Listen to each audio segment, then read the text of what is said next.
Hello, and welcome to another episode of Path of Exile University for the upcoming Expedition League 3.15. And today I am introducing a guest lecturer, Professor NeverSink, who is here to tell you everything about FilterBlade and filter optimization. And yeah, he's the go-to guy for filters. So welcome, NeverSink, and thanks so much for doing this. Thank you so much, Zizaran. Thank you for inviting me. I'm really happy to be here. And hello, chat. Hello, class. Looking forward to the lecture. Okay, thank you. So first of all, let me give you guys a short introduction. I believe some of you have heard of me already. I'm NeverSink. I'm half German, half Russian, living in Germany right now. I'm 31. I'm playing PoE since closed beta. And I really enjoy PoE, and I'm basically playing PoE every single league. And every single league I've been reaching the usually 36 challenges, but sometimes 24 or 40 depending on the league. I wouldn't call myself the best PoE player by far. I usually play softcore or self-found, and I'm really enjoying the regular league gameplay. But I'm also a developer, and this presentation really targets all kind of audiences. It targets new players, it targets fairly experienced players, but it also targets experts. And today we'll be talking about filter optimization and FilterBlade. We'll be specifically talking about how you can improve your general gameplay, how you can improve it by customizing your filters, what you have to think when you customize your filter. We'll be talking about my filter, we'll be talking about FilterBlade, and we'll be touching up on a lot of different topics. Guys, what will you learn today? Today we'll be learning the loot filter basics. You'll be learning to select the filter to fit your perfect playstyle. You'll be learning quite a bit more about how to be efficient in PoE with regards to filters. Generally, how to have more fun when it comes to filters, custom sounds, special colors, and so forth. We'll be talking a lot about FilterBlade. We'll cover the basics, but we're also going to go in depth and make a tutorial on things like presets, optimized workflow, and in general, I think I am pretty sure I can even teach Zizaran one or two things about filters. So Ooh. I think we have a few different layers and levels of content. And we're also going to be presenting the new FilterBlade features, which is going to be pretty exciting. Right, so let's talk about the content. We'll start off by some very basic information that's useful for pretty much the general level of expertise, and then we'll go into more and more in-depth topics, but we'll try to cover information in a way that all level of experience and PoE expertise will be covered. And in the end, you also have a question, time to ask your questions. Okay, so before we start class, I really recommend you to open FilterBlade-XYZ as a companion, because we'll be using a bunch of features from there. I'm not sure if links are allowed in the chat, Zizaran. If you're a sub or VIP, you can post links. Don't think I am right now. I made you a moderator. Okay, thanks. So I'm gonna toss you 3 links, and these are pretty useful. So this is FilterBlade in general. And then I'm gonna post the link to the style comparison.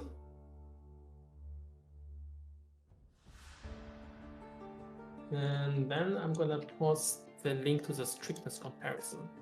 I recommend you to use or bookmark these links. These 3 can be quite useful when it comes to comparing and adjusting the filter. Right, so we'll be using FilterBlade as a companion for the presentation because it is a really useful tool for both designing filters, downloading them, editing them, and when I'm designing my filter, even just writing them, I'm using FilterBlade non-stop. So it has really evolved from a rather,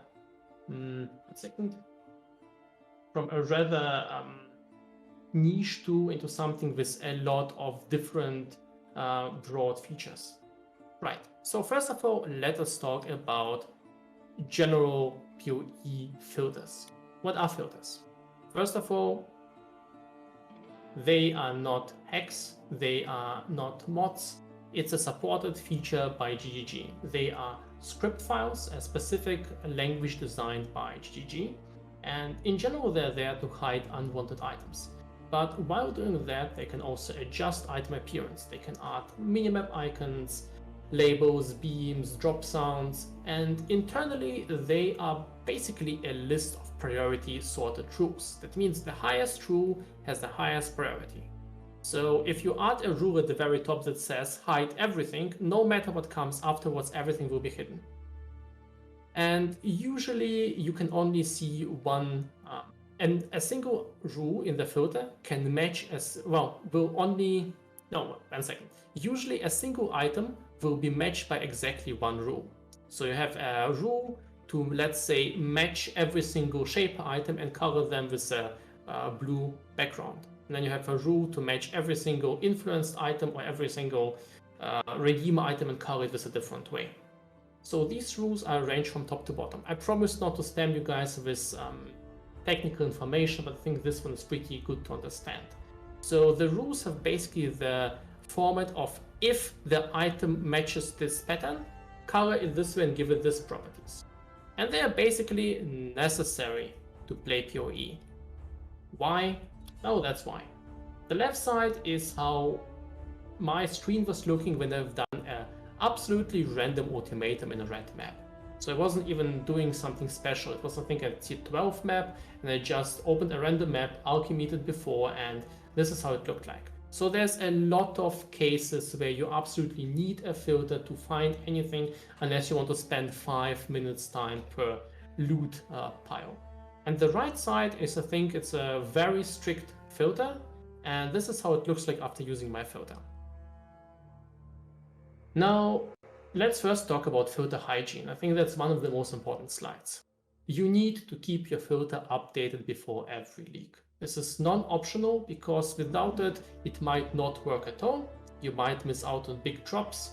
You might be missing out on value. It really depends from leak to leak.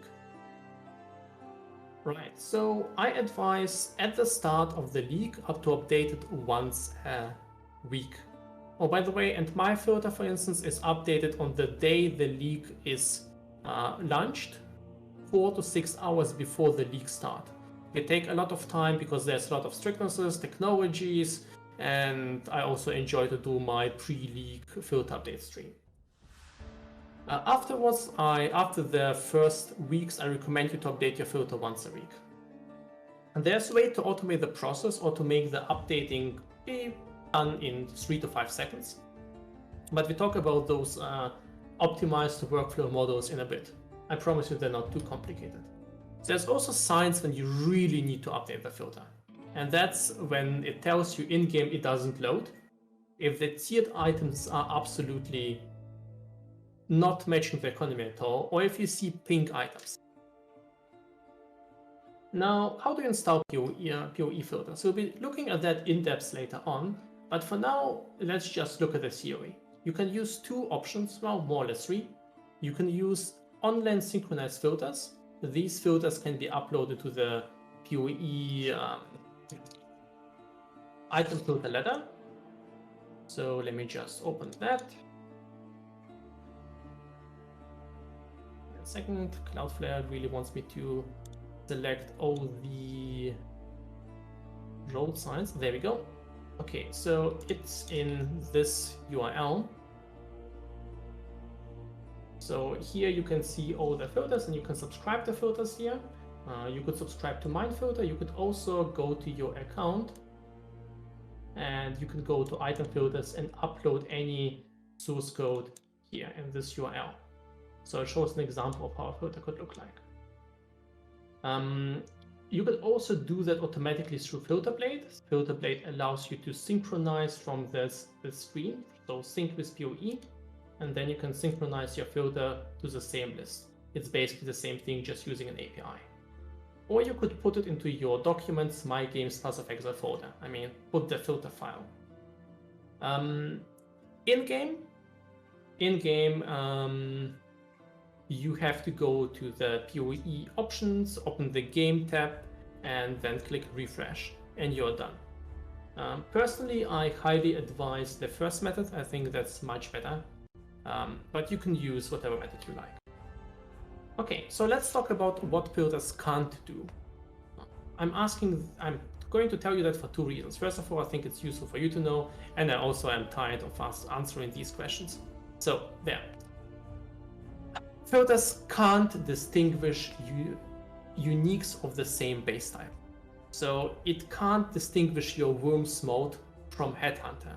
No chance. So you will have to check every single laser belt, every single unique laser belt. Now there are some exceptions, but generally speaking, items that have different uniques attached to the same item have a teal border, and the general idea, or a blue minimap icon. So the general idea behind my filter, for instance, is every time you see something teal with a teal border or a blue minimap icon, you have to check it yourself, because the filter can't do that for you. Filters can't check the values of implicit throws. It can't detect your perfectly rolled Onyx amulet. They can't properly distinguish enchantments, anointments, and corruptions. They can tell if the item is double corrupt, but can't tell if there's, let's say, curse and hit. They can't tell if an item has a certain influence mod. They can tell if an item has an influence mod, but not which one. So I can't highlight Tailwind Boots. There's no way to do that. It can't access information like map quantity. It can't filter heists by job type. They can't check the mods of unidentified items. They can't execute scripts, and they can't add animations. A filter is also not a programming language. It's more of a script, so more for domain language. So you can't do automated things there, like adding API calls and so forth. So let us talk about item matrix and the first rule of filtering. Before we go into my filter and about filter editing, I want to give you this as a theoretical thing to, well, basically think about. When it comes to items, every time you find an item on the ground, you can basically have some properties. Now, you know a Chaos Orb has a property to reroll items, but there's things that are basically emergent deriving properties. Now, the first one is the item value. The item value is pretty much how much an item is currently worth on the market in the current game economy. So a Chaos Orb is usually worth 1 Chaos Orb. But an Exalted Orb changes its value. When it comes to Shaper items, or let's say uniques or rares, things become more complicated. But you can more or less price check a certain item. Now we have the item potential. This is a second matrix we're going to be using for our filters. The item potential tells you how much value can you extract from the item. How well can you sell it, and how much or how well can you craft it up, how well can you invest it. In certain cases, and that's in a lot of cases, especially if you don't know the build or if you don't know the archetype, you might completely miss the potential of an item. And then we can take the realized benefit. This is how much usefulness have you extracted from an item. If you want an easy way to find out a lot of items that you have extracted 0 usefulness from, check your standard stash tab. Now you'll find a lot of items that you have probably never used or are just lying around gathering dust. And these are potentially items that you want to try to hide in a certain way in the future, because they've been just slowing you down. And this brings us to the last and probably the most important metric for items. And this is something that I really want to put you to heart, guys. It's something I personally call item purity. This is the amount of work, time, and investment required to redeem the item potential. So the item purity is really different depending on the item. When it comes to a Chaos Orb, all you need to do is pick it up and stash it into your tab. Then you can sell it, you can give it to someone else, you can use it on an item, you can give it to Zana. There's a lot of things you can do with that. But for instance, when it comes to rare, let's say a rare amulet, you might have to pick it up, you have to identify it, you have to have the ID scroll, you need to then evaluate its price. If it takes you a little bit of time, or maybe you have to click your trade macro, you need to stash it into a certain place, you need to price it if it's worth something, or sell it and then stash the results. You need to wait for that guy to come to your stash, to your hideout, and actually accept the trade, which might take 40 seconds for some reason. and then you need to stash your 5 Chaos Orbs. And this is often not worth it. So when is it worth it? When is it not worth it? And this is basically the first rule of item filtering. As your gameplay speeds up, your filter needs to become more selective. This applies to both endgame and leveling. And this is something that I think a lot of you probably already know that, but this is incredibly important. So if you are running a level 95 build and you're super well geared and you're showing wisdom scores and I don't know, blessed orbs, you most likely are not playing efficiently. Picking up any item that gives you picking up any item slows you down, and if these items are not used, or if these items are not used efficiently, it slows you down too much. In the time you would be taking care of impure or low value items, you could farm, you could spend less time in hideout, you could gain experience, you can progress your atlas, you can find expensive drops, or you can find more items that are simply more valuable. So the first rule the first thing that you want to look at, and this is something you'll keep in mind for the whole presentation, is every item slows you down, no matter the value. Even the exalted ops slows you down. So as your gameplay speeds up, your filter needs to become more selective. So let's use this as a method to jump into my filter. Let's talk about the filter that I named a little bit after myself. I actually never expected that it would become so popular. I would probably name it otherwise if I knew. So let's introduce it. I've created the filter 6 years ago, and since then I've been optimizing it a lot. It has been updated every single league, and often within leagues there has been, I think, over 150 updates since then, and I mean handmade updates. I would say the quality and popularity of the filter emerges from 3 facts. It's reliable, you always know it's working. I have sufficient game knowledge to make it decent and quite well optimized. And I also am a developer, which helps me to automate a lot of things and to keep the quality high. At this point, I'm not even writing the filter in the filter language. I'm using my own meta programming language to generate the filter using a lot of tools. It's the #1 filter on the filter ladder, and a lot of filters use its base to be used, well, using FilterBlade or just editing my filter and uploading it there. It is highly customizable on FilterBlade. That's probably one of its best properties. It covers both leveling and endgame scenarios. It also comes in 3 extra dimensions.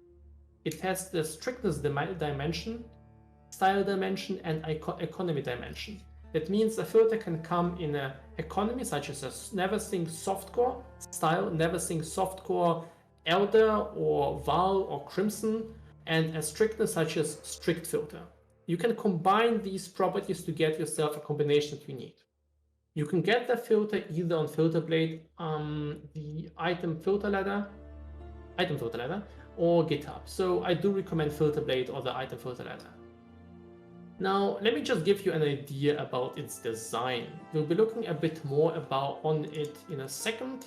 And generally speaking, if you want to learn how it works, I think the best source is to go to FilterBlade and simply scroll down. This is the item filter overview, and it gives you an idea how items are highlighted and why. You can also hover over these little wisdom scrolls, and they actually contain useful information for beginners. You can find out why certain items are highlighted, why you should or shouldn't pick them up.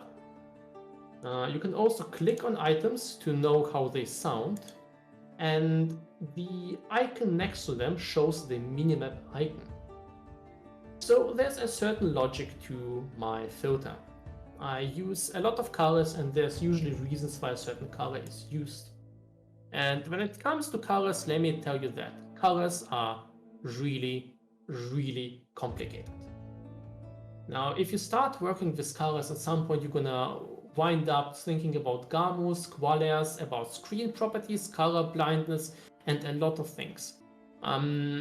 The more people use a certain color, or a certain thing that is steered by color, you'll find out that it's a really complicated topic where certain colors are hard to distinguish from one another, are barely visible, or look terrible on a certain screen. So I'm gonna sum it up with a single advice. Don't use pink in your filters if you want to share it. Pink is the color that is not only strangely accepted in the or strangely unaccepted in the community, but it is also looking absolutely terrible on some screens. So I am absolutely avoiding pink colors unless it's in special styles, and usually I stick to other colors. Now on the right you see just a sketch. This is not the latest version of the sketch, but you have a certain color wheel representation. I use orange colors for currencies or for items with high purity and high value, such as Chaos Orbs. Yellow colors are kinda more of a rare direction. Teal colors go into the influence area and the area of items where I can't quite tell the value. That means you need to check them up. Blue and purple are the areas of, well, lower purity items, such as fragments. Fragments are decent items, but you usually need more effort to make them usable. Unlike currency, you can't trade them that easily, and you usually have to trade in bulk, and it's a little bit harder to stash them. So they're not that great when it comes to stashing your inventory as well. And red items are usually used for new leaks and with different exotic ideas. Right.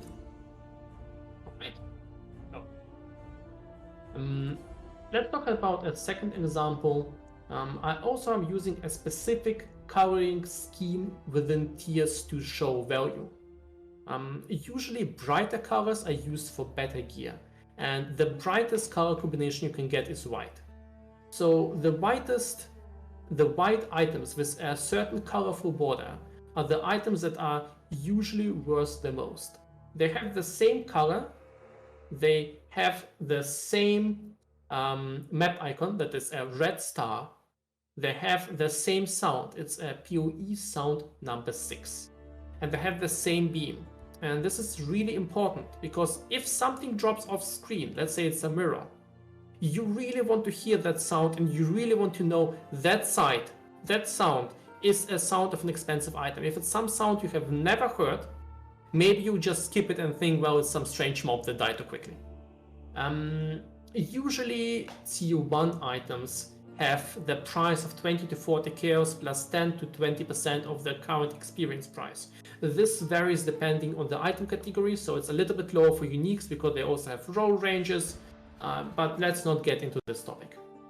Now let's also talk a little bit about the borders.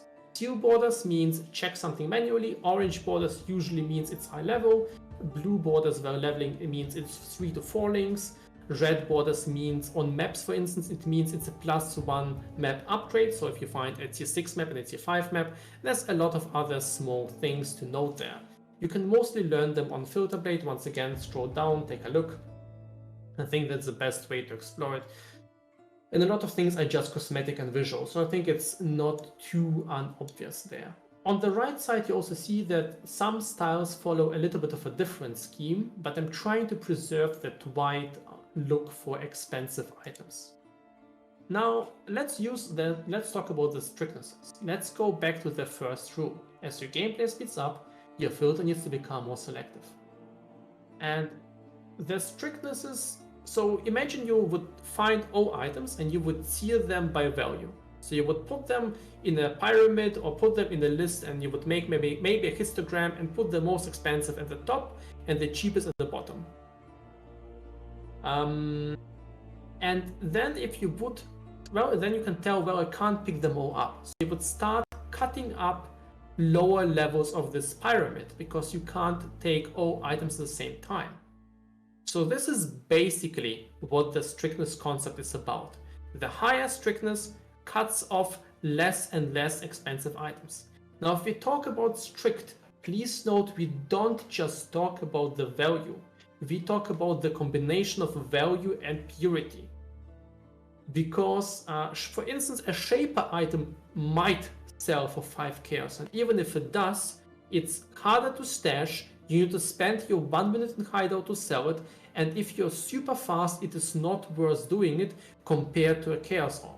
This is why the strictness doesn't just care about the price of an item, it cares about how hard or how likely is an item to be usable. Now, to see how the strictnesses work in my filter, I think the best way you can do it is go to FilterBlade and click on Compare Strictnesses. I've also provided you the URL at the start of the presentation. You can scroll down here and you can pretty much see how they evolve. So for instance, you can see what is highlighted in soft, regular, semi-strict, strict, and so forth. And now you can see, for instance, gems lose certain highlights at very low strictnesses. So on strict, low quality gem cutter recipes are no longer highlighted. And you can basically scroll down this whole area and see. Now these are not all differences, but these are a lot of the differences. And these change over time, so this view is dynamic as the economy changes. And by the way, one of the only constants in PoE is the game always keeps changing. It's not constant, and a lot of updates by GG are oriented just around basically freshening up the metagame. So things will keep changing. Alright, so let's proceed. What strictness to pick? I think that's a question that is really a popular one, especially if you're new to the game. I recommend semi-strict. I think semi-strict is a good way to start off, especially if you have not too much experience, don't want to customize things, and you shouldn't at this point. Just pick up the semi-strict filter and you'll be happy with that. Now, on the strictness, it will be hiding wisdom and portal scrolls, among other things. And this is perfectly intended. If you're using the strictness, you either want to have a pool of these items, or you want to sell blacksmiths or transmutes to the vendor to get 4 wisdom scrolls for each. You might want to buy items in bulk, or you might want to use the portal gem.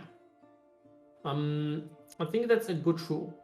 Now, if you're new to the game, I recommend you to switch to strict once you reach yellow maps, and maybe switch to very strict when you reach red maps. When it comes to uber strict and up, I only recommend using them if you are completely geared, you're in the endgame, and you're just speed farming whatever content you're farming. Uber plus strict is best reserved for farming parties. Now, every single item in the filter is tiered, so every unique has a certain tiering and it changes dynamically with every update. Unknown items are highlighted in pink, as I said before. And the rule of thumb when it comes to my filter is, when items slow you down, remember the first rule, increase the strictness. This might feel scary, I know, but the filter is optimized in a way that you don't have to be worried that strict or something hides mirrors. Nothing does. So you'll be losing on small potential gain, but you'll be gaining on speed, gaining on XP, and gaining on chances to get good drops. And generally speaking, if you compare drops on different strictnesses, if you're fast enough and it's not too hard to reach strict speed or very strict speed, you're usually better off running higher strictnesses, especially as the league goes on, because so many items become worthless. Now let's talk about styles. Styles don't affect what items are highlighted, but they will still influence your gameplay. You might find different styles to be better for your gameplay than others, and there are styles that are just pretty much cosmetic, but some styles change the logic behind the item filtering. If you are more of a fan of basic, minimal style, or let's say dark mode, or thing like the GG style more, then I recommend you trying out my Lunaris or my Elder style. If you just want to see the value of an item without thinking too much about it, and you're already quite well geared, you might try the WoW style. If you want to use custom sounds, well, you might enjoy custom sound style. If you're pretty much insane, use the Krangwood style. It's pretty fun. Actually, you can use the Krangwood style in the endgame farming. It's pretty hilarious, especially in high strictnesses. Styles are only available on FilterBlade, and you can once again see the style overview here. So click that button and you can compare these styles. You can scroll down and see how the things differ. Now let's talk about the economy features of the filter. This is important to understand, and I think it's a pretty good information.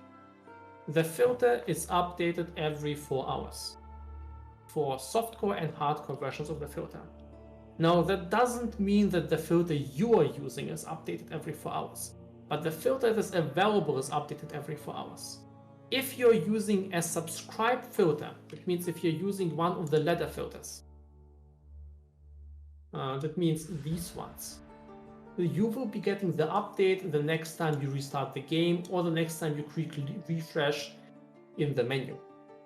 If you're using a FilterBlade filter, you'll be receiving the updates the next time you load your save on FilterBlade. We are also working on the version that combines both features in FilterBlade, but more about that.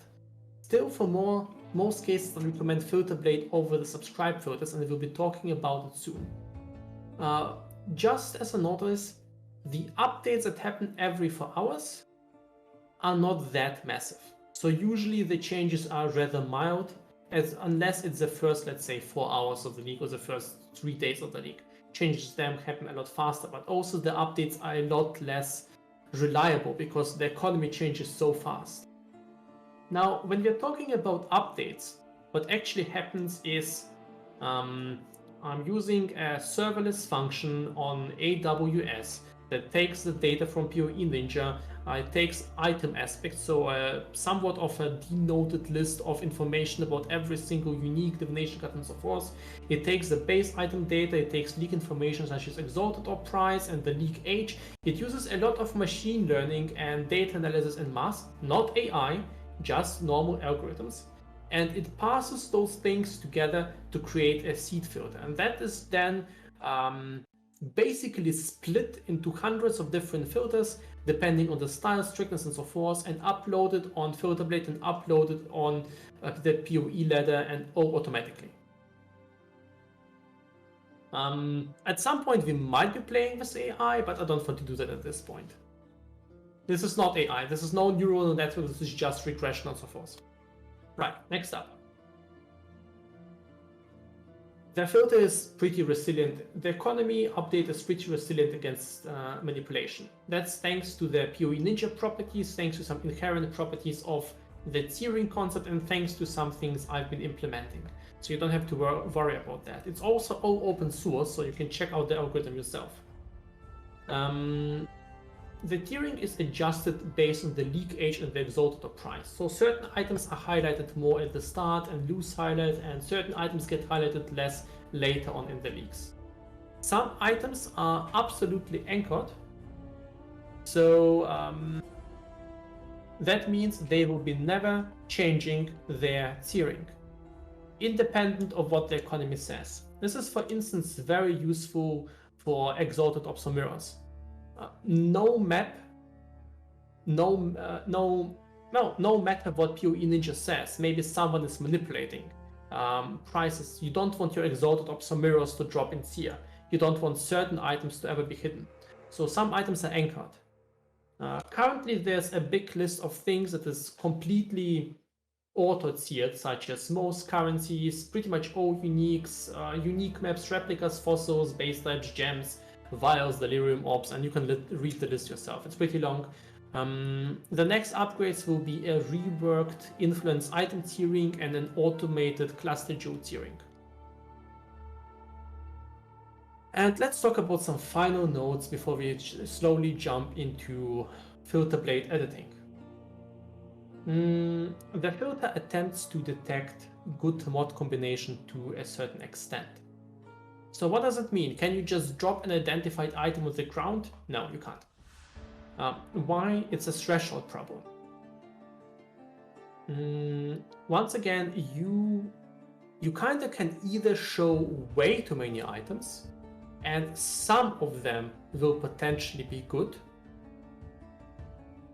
but a lot of them won't. Or you can show too little items, too few items, but they will all be definitely good, but then you lose out on some items.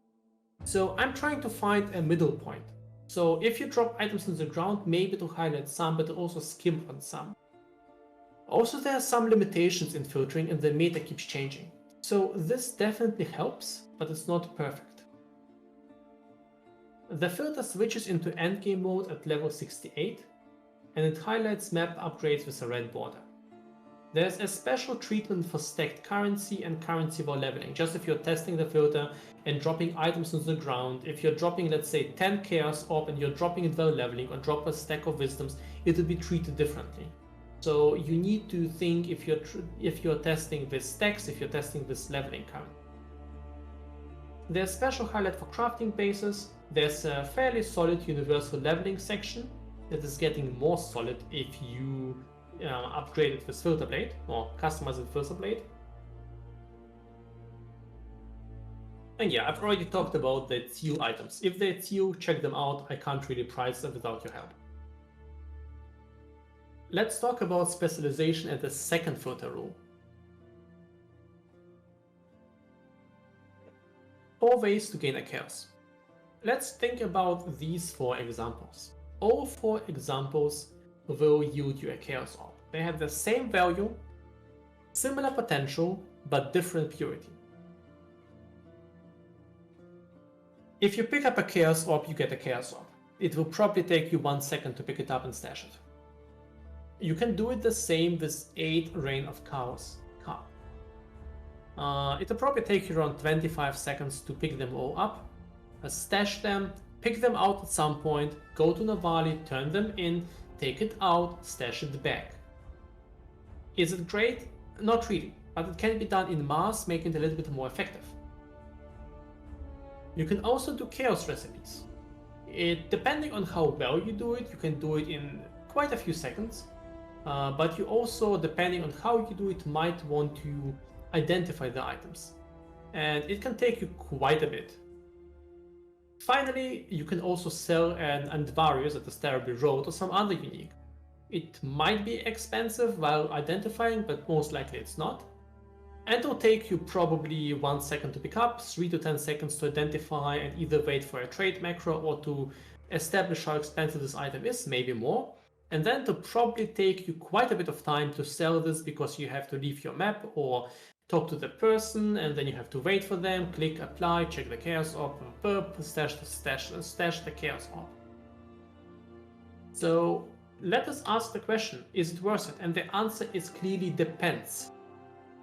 First of all, is the league new? What's the Atlas state? How much is an Exalted Orb right now? Do you need the Chaos Orb? How rich are you? What alternatives do you have to gain the items? How experienced are you? How much time per day you're playing? And in every single one of these questions, you have the question, are you good at it? Do you enjoy it? Can you do it in bulk? And the answer is personal choice, but don't do everything at once. This is basically a good second core rule. Limit the number of activities and do these in bulk. Specialize the filter on the activities you need or are good at. Don't try to do everything at once. This is one of the things I see people doing, and this is a terrible mistake. So if you try to do Chaos Orb by selling 1 Chaos items and turning in small divination cards, and you roll maps 1 by 1, PoE is best played by doing things in bulk. So you want to bulk roll maps, you want to bulk sell items, you want to bulk do chaos recipes, you want to bulk turn in divination cards. And this is really true for filters as well. So adjust your filter. Every time you don't do something in bulk, every time you add small sub-activities that are not expensive, you add time in the hideout, you get less experience, you have less chance for good drops, you play slower and it's not great. You have less fun as well. My personal recommendation is try doing different things each league so that you learn different activities and become better at the game in general. So that when GG nerfs your build or your farming strategy, you have an alternative as well. So before we jump into FilterBlade directly, you might ask the question, well, you spent 6 years NeverSink to modify your filter, you've written some algorithms, and I hear there's a lot of algorithms that are not AI there. Why do I need to edit it? Can't you just give me a finished filter? And that's actually a solid point, but the answer is you'll be still better off using a customized filter because the filter doesn't know what you think, how you play, what you're good at, what you're bad at. So customization will make you a much better player, save you time, level you faster, give you more currency. FilterBlade artificial intelligence when? Maybe by the end of the year, we'll see. I've been setting it as a potential goal for the second half of the year.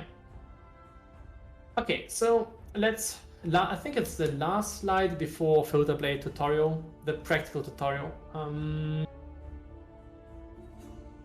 When should you use the ladder filter? When should you use FilterBlade? If you're new to the game, so it's one of your first leagues, just subscribe. You need some knowledge of the game to customize best, unless you either want custom sounds, unless you want to adjust or hide unused gear, or unless you're playing Self-Found, Gauntlets, or Racing, you could subscribe to the ladder. But if you want custom sounds or custom styles, if you want to change the things you're highlighting and specialize, if you want to play Self-Found, Racing, Gauntlet, then use FilterBlade. It's much better for that. We'll be talking about Self-Found customization later on, by the way, a little bit at least. Okay, let's talk about the basics of FilterBlade. So first of all, FilterBlade is a website. It always has the latest version of the filter. It also only has the latest version of the filter. Because how many of you are guilty of clicking away the update software button? And I would say pretty much all of you, including me. I don't think there's a person that says, oh wow, I can finally update my tool. And the problem with that is, while it might sound like a good idea in theory, it doesn't work for filters, right? You want the latest version because the game keeps changing. And so every time you load FilterBlade, you always get the latest version of the filter. But it provides you with a way to adjust the filter to the way you like, and then it will merge your changes into the latest version of the filter. Now, in the latest version, I had to reset a lot of changes because the game changed, and because I've done a complete rework of the FilterBlade. I've literally rewritten it from the start. I promise that won't happen so soon again, so don't worry, your changes are safe. The FilterBlade data is already pre-tiered, so it's already tiered for softcore and hardcore economies. You don't have to tier it yourself again. You can do it, but you don't need to. Also, the site is designed to be super safe. So it's really hard to do stupid things there. And if you do stupid things, most likely FilterBlade will warn you that something is going wrong. Okay? So let me just give you a good example of what I mean. Now I'm gonna be heading off to FilterBlade now. All right, 1 second. I have a bunch of there we go. And now I'm gonna go to customize, and I'm gonna do this pro move, and I'm gonna move the exalted op right there to the wisdom scroll, and I'm gonna hide it. And note there's no hide button at the exalted op, so this is like perfect pro move. This is not your usual way of hiding exalted ops. So now you go to download, and it tells you, hey, in the big red warnings, your exalted op is hidden. So if you try turning off expensive items, not all of them, there's like 100 different things that we try to catch. If you try turning off exalted orb items or expensive items, let's say you decide to hide all tier 1 uniques, turn off all rules, and let's just hide all of these as well. Some of these. You see, it tells you, hey, your jewels are hidden. It can also easily tell you there's also protection against hiding certain items. They'll tell you, hey, you're hiding the savior sword. Why are you doing this? Do you want that? So there's a lot of different checks, and the FilterBlade will tell you if you're doing something incredibly stupid. All right, so let's take a look on FilterBlade itself. FilterBlade has these different tabs there. They're like screens. On the front tab, you can select the different versions of the filter. You can select softcore, hardcore, and stable. You can also select any kind of strictnesses. I usually recommend softcore and hardcore. There's very few cases where I recommend stable, usually standard. It still uses the softcore economy, just only updates when I update it manually, not every 4 hours.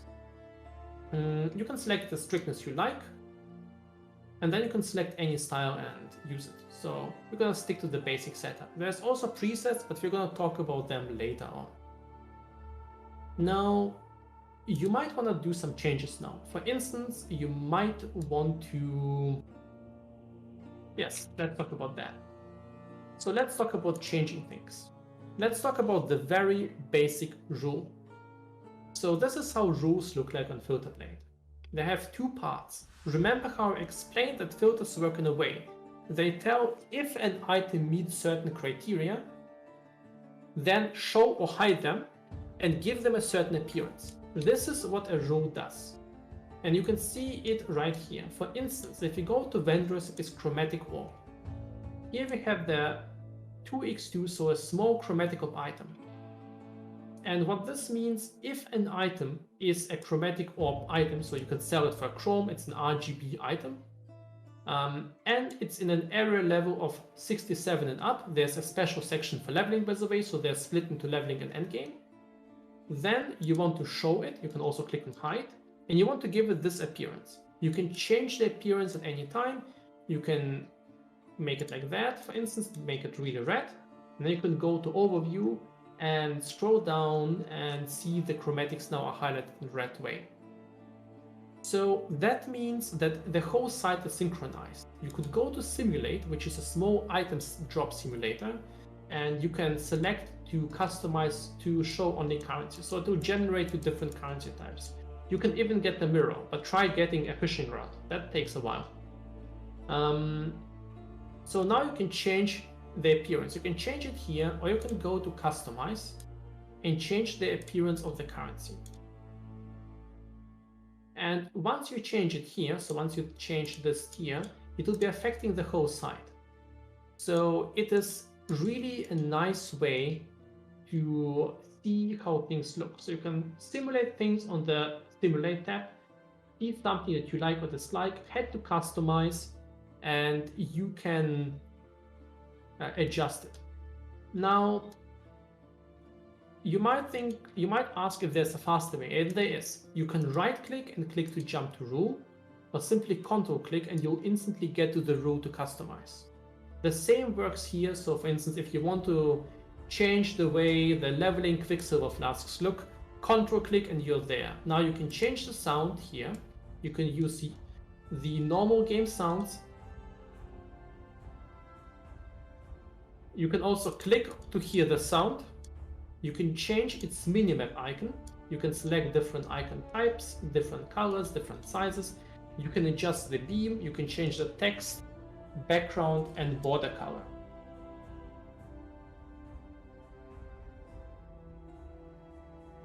Now, before we proceed, let us talk about, you can also use custom sounds. Custom sounds need to be uploaded, so that you can't synchronize them, and they need to be in your PoE game folder. So they need to be under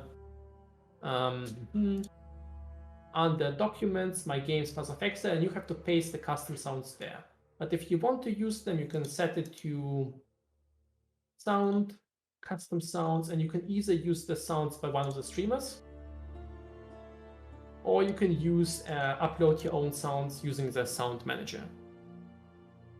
If you're using a synchronized filter, the sounds still need to be in the sound folder. So if they match the criteria of the filter, you can still use it. You can also disable the default drop sound the item makes without a filter. So before we proceed with editing, Also, they can't hear the sound, I think, by the way. yeah, I think so as well, but that's okay. Guys, if you click on an item, you can hear the sound, I promise. How do we know? Before we proceed with the editing, let's look at one more thing. Let me check if that's right now in the... Oh, no, we'll proceed with editing for now. So we'll talk about saving and importing later. So this is how the basic rules look like. But now let us talk about another type of rules. Let's take a look at tier list rules. Tier list rules are very similar to normal rules. You can show hide them. We don't generally have a hide button for things where you shouldn't be hiding them, like exalted orbs. You can enable them in advance if you want to. These basically work like normal rules with a few differences. You can drag and drop items. So if you want to move a divine orb to the exalted orb tier, you can do that. If you want to move the exalted orb, you can drop it there, or you can right click it and send it directly to, I don't know, the lowest tier you want. It's up to you. You can also hover over items to get their price. You can click on show prices to get a visualization of prices. You can also re-tier items based on the economy, but you really don't have to. The filter is tiered itself. But if you really want to do something else, like use a different economy type, that's up to you. You can also use locks. Now, there's something to be said. So let's say I update the filter, and in the latest update, I'm going to move the annulment orb from Chaos Orb to the higher tier, so to this tier. And you move the annulment orb from Chaos Orb to Alchemy Orb. So my filter says it goes up, your save or your adjustment says it goes down.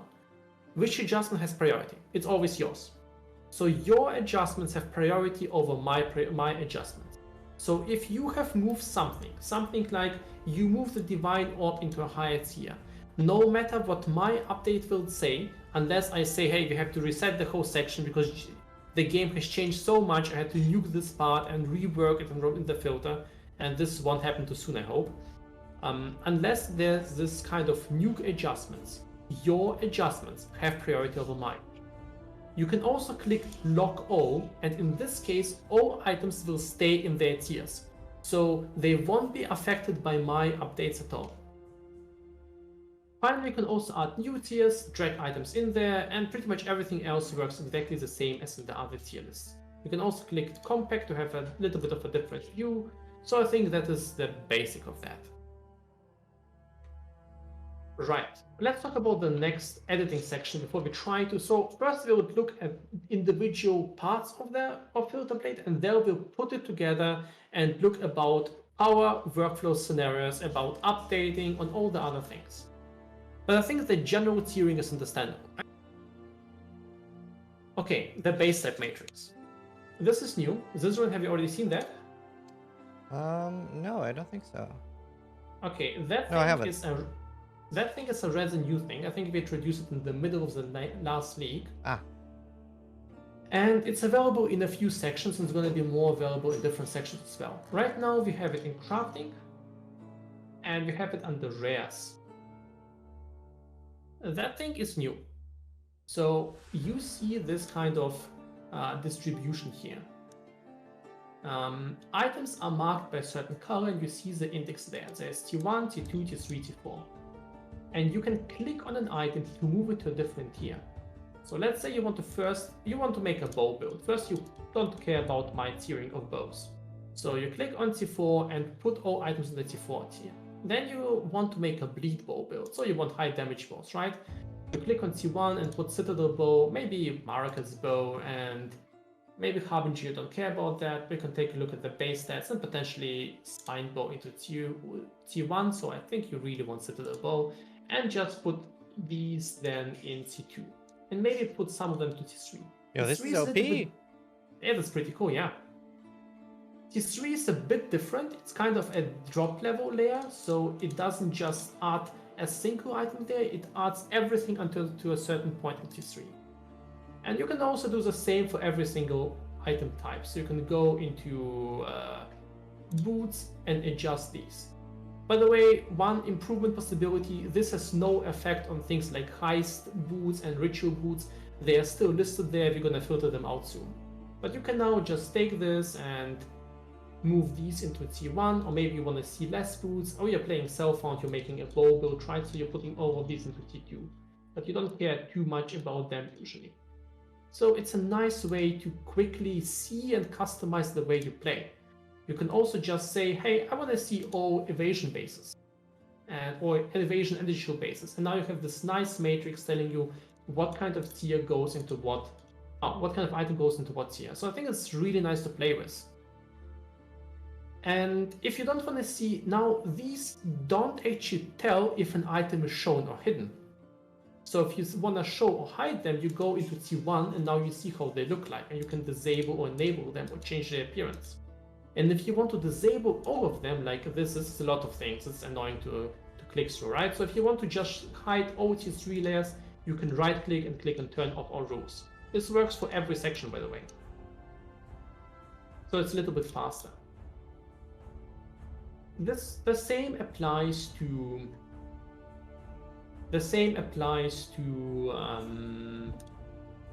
crafting. So crafting has a very similar section, but it's a little bit more fine-tuned so that it only shows T1, T2, and T3 items. So T1 items are usually in crafting are very exclusive items, like Atlas bases and special bases. T2 are generally good crafting bases.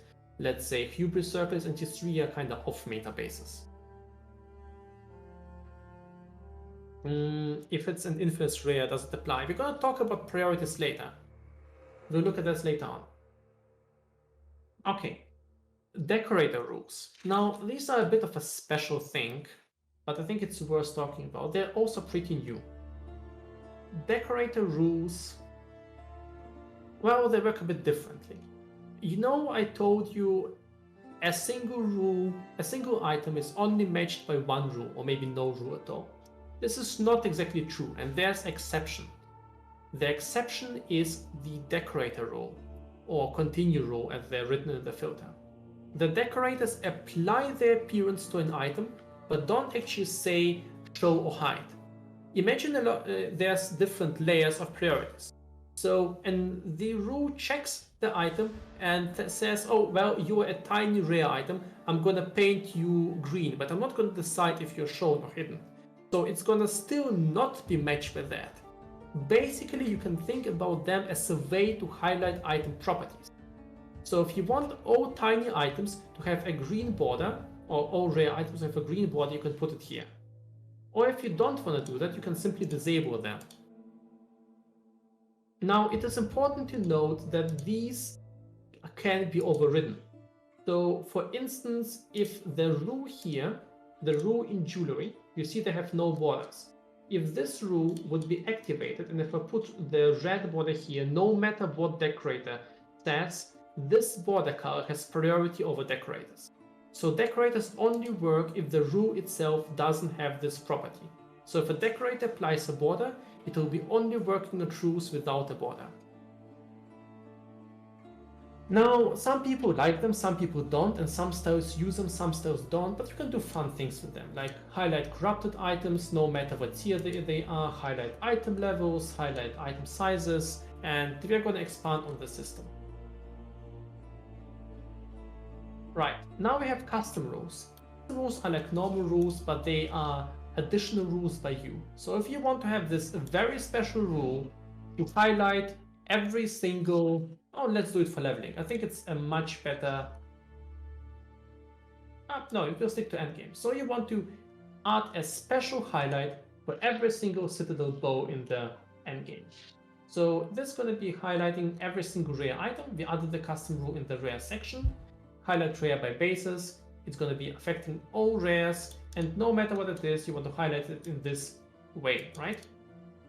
So this is a custom rule. You can also add broader custom rules, like no matter what anything else says, you want to, for instance, hide every single bow, claw, dagger, and so forth. So this allows you to do adjustments that has higher priority than the rest of the filter. Now I got to admit, this is a little bit hard to understand, because for these rules you have different priorities, and we are working on making it a bit easier. But you can think it as layers. So if the rule says affects all rares, it has a higher priority over every single rare in this section. If it says only affects T3 or lower rares, it won't have effect on any T1 or T2 rare. So it's a layer thing. But they are usually not necessary. They're nice to use if you can use them, but you don't have to use them. So let's talk about priorities. You might be worried about if you hiding a rare will hide 6 lanes or will hide influence items. And that's not usually the case. the filter has a very clear layer of priorities. So the filter itself, 6 links have priority over everything else. So we're talking about rare, magic, and normal items here. So if you hide all rares, you will never hide 6 links. Then come the influence items, then come the explicit mod filtering, then comes the special cases such as surveilled items, heist bases, temple mods. There's a big ton of them.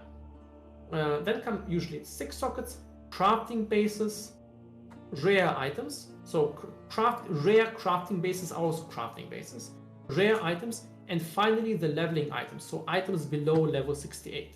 So if you added something in the, let's say, crafting bases, it won't be affecting leveling, it won't be affecting 6 links. It might override the rares, the normal rares, but won't be affecting leveling. If you change the influence items, you will never hide 6 links as well. So the filter and FilterBlade is generally designed in a way to save you from doing stupid things. Okay, now let us talk about productivity tools before we look at the full workflow of how we save, hide, well, export, download, and so forth the filter. I'm gonna drink a bit. I've been talking non-stop. All good, dude. You're doing great. Thanks.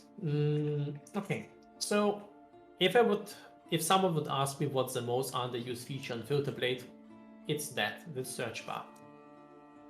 Now, people have a general dislike for search bars, and I think it's because a lot of them is because they're ads. This is not an ad.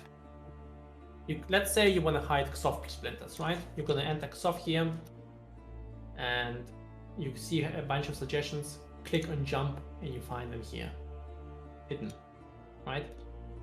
Let's say you don't want to see, you don't want to see Atlas base, you don't want to see open rings. So you can search, and there's a bunch of this, some redeem items, whatever. You get to crafting bases, and you see they're highlighted here, and now you can change them up in this list. It's not 100% accurate all the time, but it usually gets the job done. You don't know where portal scrolls are, right? Portal scrolls, and you see currency while leveling, wisdom stacks, and currency basic tiering, and you can jump to any of them and edit them at any time.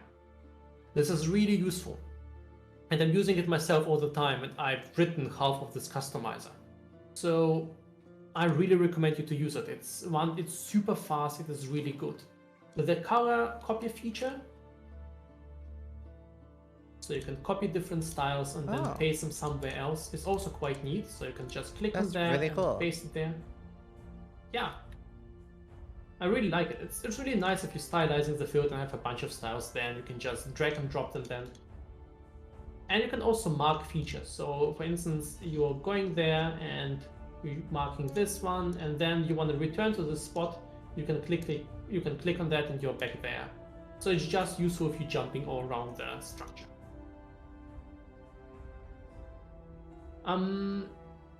Right, next up, right-clicking. There's a lot of right-click features on FilterBlade. You can disable our rules. Entschuldigung, das weiß ich leider nicht. Okay, my Alexa turned on. Cool.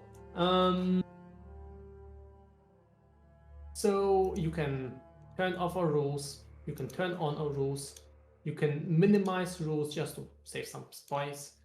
You can send items to a certain tier. You can create a new tier and send them there. You can reset things. There's so many useful features that are clicked on right click. And I know it's part of my fault not explaining them properly, but you can reset certain features. So just play around with right clicking. It's a really useful feature. You can check the priority of an item. There's a lot of cool things there, right?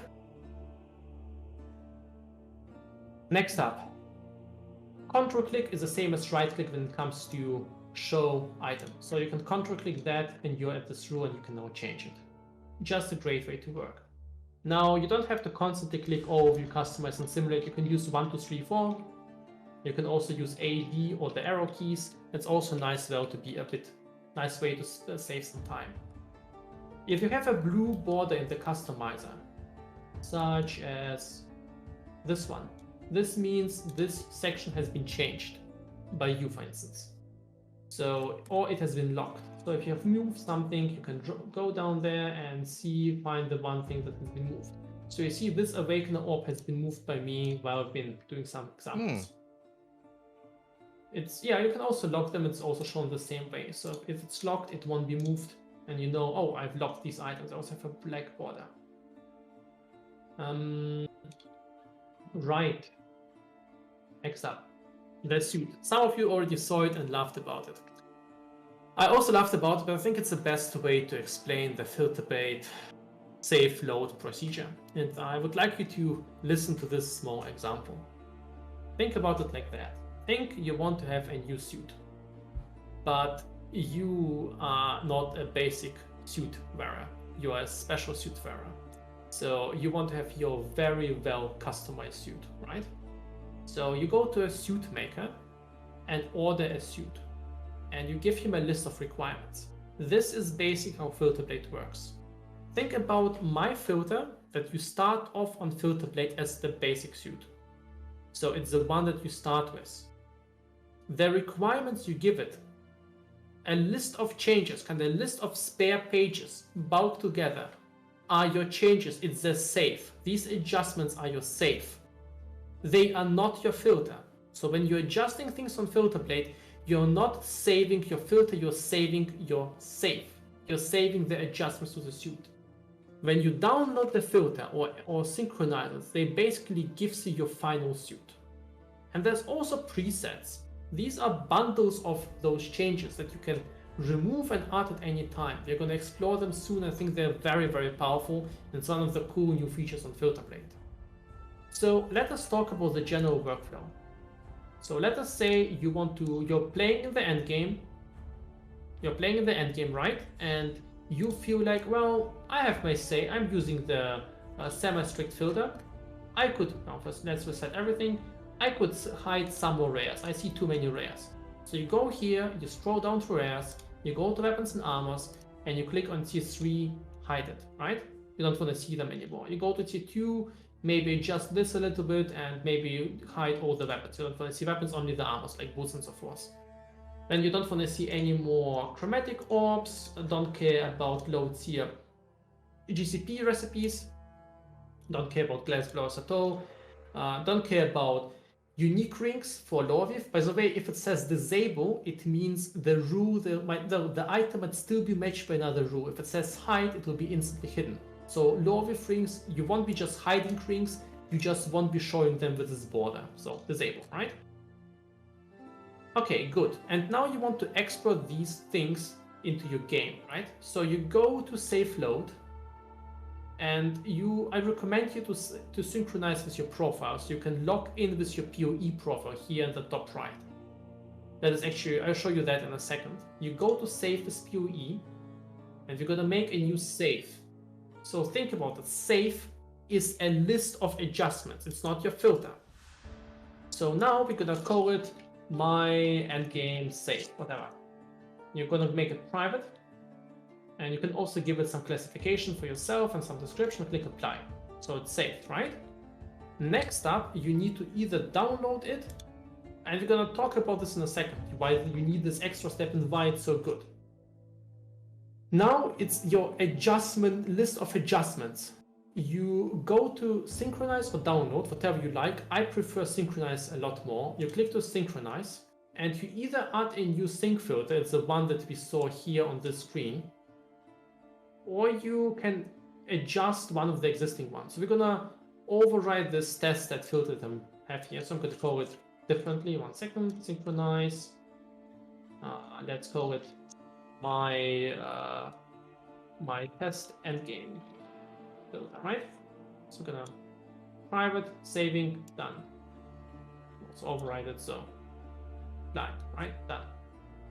So now you have the filter there. Now I'm discarding another screen, otherwise I would go into Path of Exile and show it to you.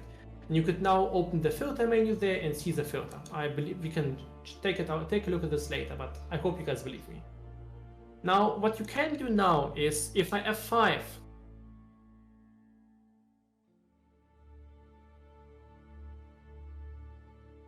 you see it has the load is the default save. I actually didn't want that because I have one set right now.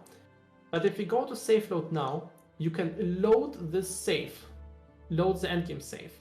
And now, if you go to customize, you can proceed editing.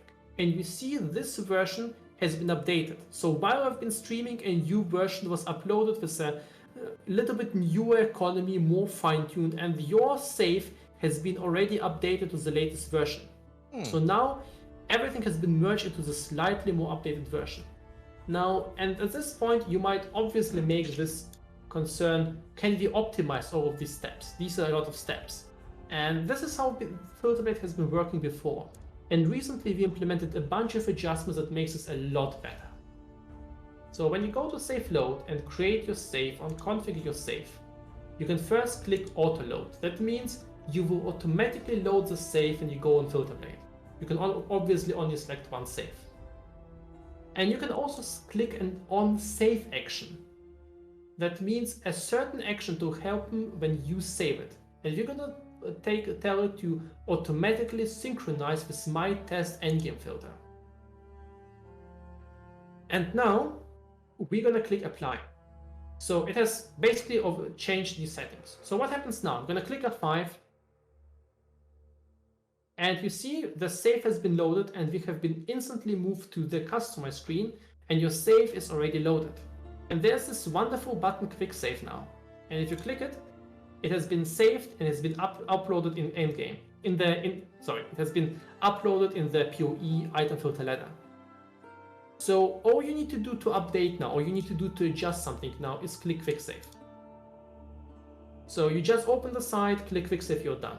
So this is the whole update procedure. Don't need to do anything else. You want to adjust something, I don't know. You're not gonna want to see some currencies. You go to general currency.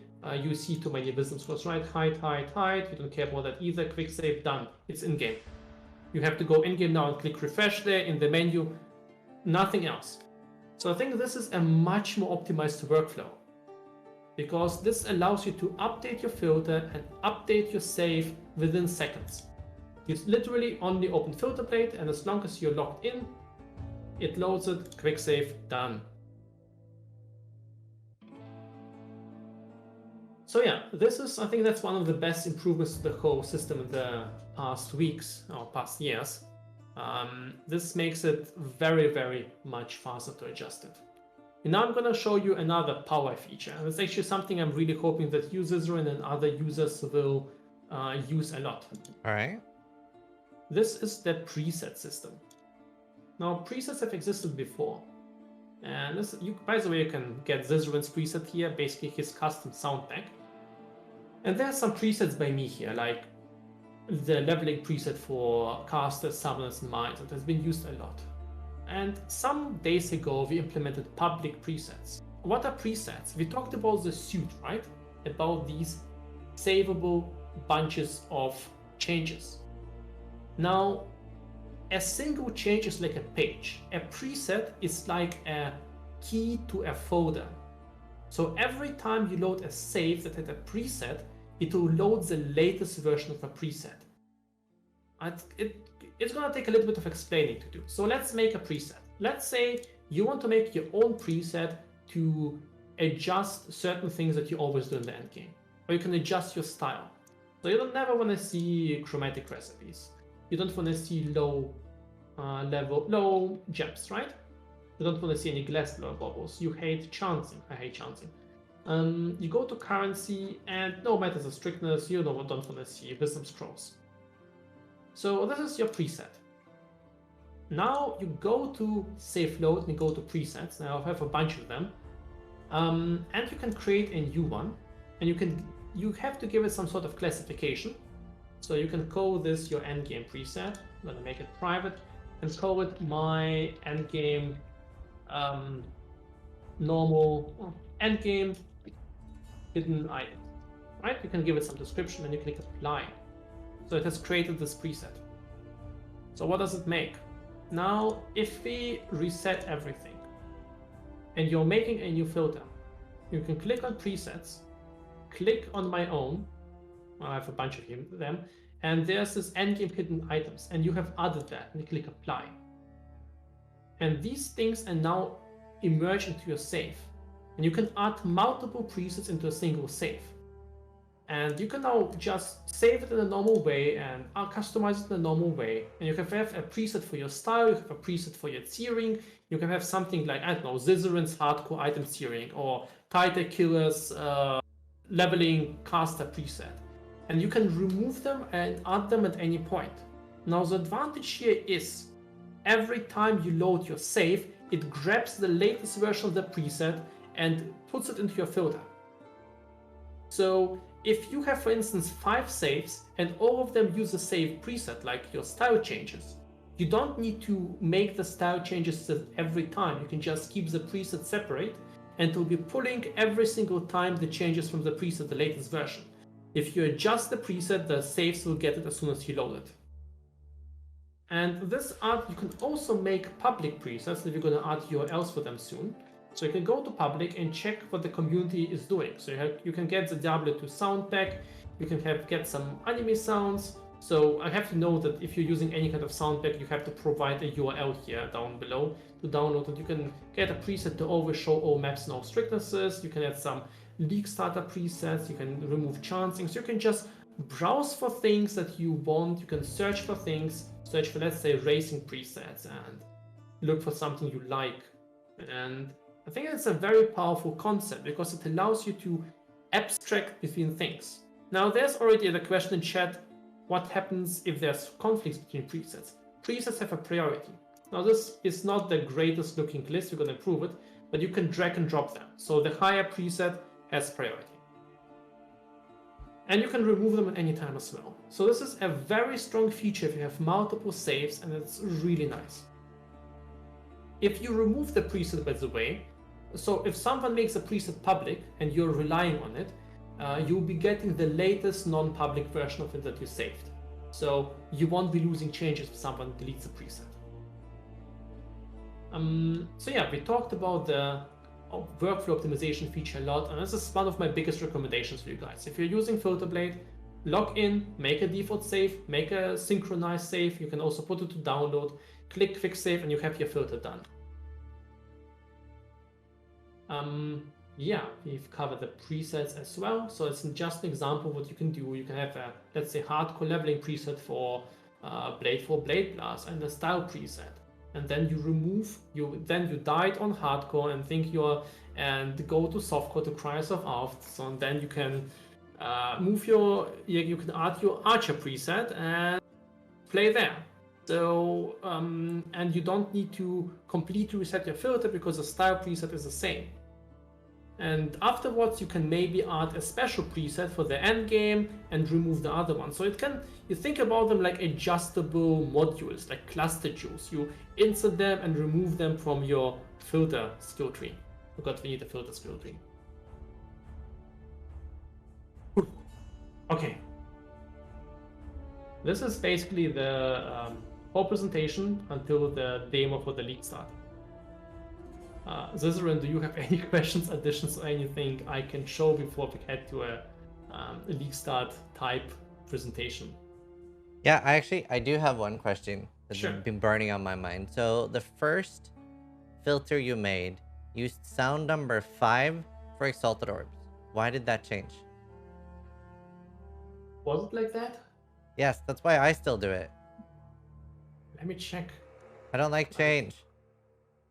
Let me check. Because you had like it goes like boom. What was sound level 5? It's so good. Oh, I remember that one. Yeah. It's the best one. Oh, this one. Yeah. It's the Exalted Orb sound.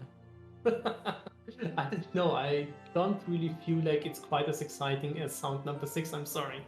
I'm a big fan of sound number 6. Oh my god. Yeah, I love number 5. Yeah.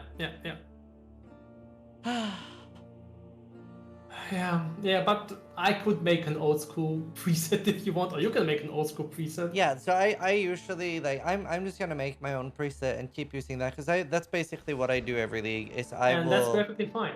Yeah, and I start with like your basic, like your like lowest level, and then I make my own like 4 presets because like what you want and what I want is probably different. Of course, and that's perfectly fine. Basically, everyone uses a lot of different customizations. So what you could do now is create your preset, publish it so that people could use it, and then use that preset to create your saves. So you can have multiple presets in a save, of course. Yeah. Yeah, I'm gonna do that at least start.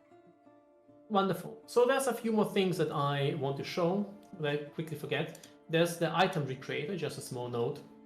You know, you can go in-game and Ctrl-C an item and get the text of it. You can head here and Ctrl-V the text here, and it'll show you what this item is matched by. Oh. You can also, yep, you can also Ctrl-Alt-C it to get all the mod descriptions there. So that's quite useful, and so you can jump there to the item, so that's pretty good. There's also the PVA thing. It's a little bit new. So if you're on Chrome or on Android, you can download somewhat of a desktop version of FilterBlade. It's still going to use the online backend, but it looks fancy. It's nice to and easy to access. So it looks like this. So yeah, if you want kind of like a desktop app, so you have an icon on your screen, that works as well. And we want to see if you can add more features into the desktop version. Let me think about some other topics that were there. Oh yeah, here's an example, for instance. Here's a prophecy of overflowing creatures. So if I'm going to Ctrl-C it here, the text there, you see I can now I see it here, and I can click the Find and Customizers, and there it is. So I think that works quite well. Now, when it comes to self-found filters, this is a question that is here quite often. It's a problem because there's no ideal solution for that. I think every single player plays self-found incredibly and completely different. It's a very personal experience, and if you're playing self-found, I highly recommend you to customize the filter. And you might ask, well, NeverSink, can't you make a self-found tier list?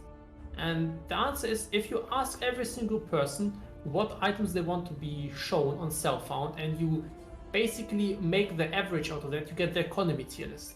So this is not really a great way, and I could probably spend hundreds of hours every league to make 10 and 20 different tier lists, but you know, it's kind of a give a man a fish or teach him to fish scenario. So I would rather teach you to fish so that you can make your own SSF filter and share it. Alright, any other points, or do we want to jump into the final part of creating your own filter? Yeah, we can take the final part and then also take questions at the end. Awesome. Alright, so what kind of build are you thinking about playing? Like, I know we should wait for the manifesto and patch notes and all of that. Frozen Orb. Frozen Orb. Alright, so Frozen Orb is most likely, you're gonna go CI, or do you want to start hybrid? Any idea on the defenses so far, assuming nothing changes? So let's say that like there's a 0.3% chance that ailment immunity from Inquisitor is still there after the patch. Then I'm going Inquisitor and I'm going hybrid. Yeah, I think you're very optimistic with 0.1 chance, but let's go. Yeah, I don't assume that it'll be there. Yeah, I think I'm very sad about that. I don't really like the change, but I'm not here to complain about defensive layer nerfs that are, in my opinion, are unnecessary. But okay. Right. So let's jump to customize. So first of all, let's do a complete reset there, right? So if you're starting a new filter, I would once again recommend you use semi-strict. You can also change the strictness here. You can also use some presets. So the general leveling caster preset is not bad. It's not great, but it's not bad. Let's jump to customize. So before we head and do any kind of endgame adjustments, we want to just go into the leveling section. Now the leveling section is here, below level 65. It's actually 68. I need to adjust that. And we can start by just hiding things we really don't want. So we're gonna start off with the rare items, and we're gonna head into the melee gear and archer gear. So we're gonna disable these. Now these are only highlights, so we'll be still seeing the items to sell them, but they won't be getting this green or red highlight for the melee and archer gear. I think that's a good start. So you don't want to see that anymore, right? You only want to have cast items highlighted. Cast items already highlighted. Now I'm personally not a big fan of staves and rune daggers leveling, so I'm gonna disable them. I prefer to stick to scepters or wands. I'm not sure about users, right? Do you use rune daggers? No, not really. Not Yeah, me lately. neither. I feel like you leveling with Spellsling or leveling with wands are usually just much more faster. Yep. And efficient, and I usually like the dexterity requirements anyway, so... Alright, so let's head to the other sections. You can just work your way here and check what you like and what you don't. But generally speaking, those things, I would leave them alone. So the rare items, otherwise, it's kind of a point where I would leave it at that. So then you can go to flasks. Now, I have no idea what they've done with all the flasks. I'm actually super sad about the Basalt flask. But, Yeah. So you can decide what flask you highlight while leveling. And you can still highlight Basalt flask. I probably wouldn't. I would use granite over that anytime, actually. Yeah. No, unless you're I playing. don't really like granite either. Yeah. I can see the granite flask. Maybe it gives 3 armor. I'm not sure. No, but it's 20% increased armor. But no flat. Yeah. Also, just a warning, this one is not affecting leveling. So leveling things have lower priority than uniques, so that's perfectly fine. So when you're highlighting Quicksilver Flask, you can change the flask you're using here, and maybe you don't want to see any other flasks, so you can hide them simply because, oh, why would you? I think there might be some new flask added, so I would probably hide the gold flask, but there might be some others as well here. So you want to decide what you want to see, what you don't want to see. For instance, when I'm leveling, I probably want to keep Diamond Flask around just because it's somewhat rare, maybe for a different build. And I'm gonna keep most of these. There's a Quartz Flask, quite useful. Yeah, I'm gonna keep these as they are. Now, the normal flask progression, some people like Hybrid Flask, I like them, but I think most people don't. What about you? No, I would only use them back in the day when you could get the permanent fortify from a... Oh yeah, that was nice. I'm really sad about the change and use it in most builds. Yep. Okay, let's hide it as well then. Now we can start adjusting, fine-tuning things. So we're first gonna go into the act and build specific scenarios. So we're gonna start with the level 1 to level 8 items. So there's some special highlight for 3 socketed items in the first levels, and we're gonna leave it at that. Just so that you can grab yourself some very basic gear if you need to. It's not some socket highlights, it's not some link highlight, it's something else, just some random until level 8. I'm not sure, some people like it, I prefer leaving it on. There's also some, these are the random items until level 4. Don't think this needs any adjustment. Okay, right, so we have some caster weapons, and since we are running a caster, we could make it a little bit higher, so that we can find some random wands. To be honest, I usually end up using the linked items I buy from vendor, but it's still sometimes worth identifying those. So how would you play? Would you pick up random wands other than for selling? And how are they in the level? acts or? Yeah, just in the very start. Let's say you find a blue I'll pick up rare ones. I wouldn't pick up blues because I'd be doing the recipe for flat damage. Yep. So I'm gonna disable them as a special highlight. I'm gonna keep the movement speed highlight on, well, the highlight for blue boots on in case there's some. I still like to gamble on these if I don't find them. And you can also disable all kinds of rings that you don't need for your +1 recipes or whatever you're doing. Wait, are those? I constantly confuse them. And you can also disable some things here. So for instance, if you don't want to see the rustic sash, you might still see it as a basic highlight, but not quite as much highlighted. And you can customize all of these things to suit whatever you need. So I would, for instance, remove the Lapis Amulet because it's not quite as important. You'll still see it, but not quite as highlighted. So they'll get this type of highlight. So I would remove or reduce its highlight a little bit. And okay. So that's a basic setup for the jewelry in Act 1. Now, probably in Act 2 and 3, you don't want to see rustic sashes for sure anymore. Yep. And for this is really good. It's so much better. And probably don't want to see that either, right? Nope. Okay. Now, do you craft any Pyrrhus gear once you get to Act 4 or something for Innocence and Act 6? I mean, pretty much from like Act 3, I would be resist capped already and have I'd be picking up like some like white items and alkying them and essencing them. Okay, so you can decide if you want to see some of these just for, and you can also set them to, set them to normal so that you don't see any blue jewelry. So for instance, when I level, I prefer to leave 2 stone rings on, so I just can slap them with a random essence if I have some. That's how I usually approach that, but I'm not no racer, so. Right, so there's this progression thing, and I know it annoys a lot of people. It's these gray items that you can see while you level, and they're just the best bases available on this level for weapons. And if you're making a fine-tuned filter, you really don't want that. So the point of that is the filter doesn't know how you're playing. So on lower strictnesses, it just suggests you some items to pick up and maybe slap an essence on them. The best bases available right now. And there's also some decorators here for magic items and for general magic items, for tiny magic items, just to highlight items a little bit larger, or to give items a certain border while you're leveling. Okay, then there's some general magic items highlight. So how long do you pick up blue gear to vendor them? Pretty much just Act 1. Yeah, so you can disable the Act 2 magic item highlight now. Right, you'd probably don't want to see any quivers. Mostly for vendors, maybe at level 1 or something. But otherwise, no level 1 quivers exist. And the level 2, right. So that kind of covers a big part of the crafting things. Now a big part of leveling are the items that you're highlighting, the linked items and the socket items. So for instance here, you can set a requirement for the links. Give me a second. Yeah, so this means if a 3 linked item is highlighted, you can first set up what kind of group is used.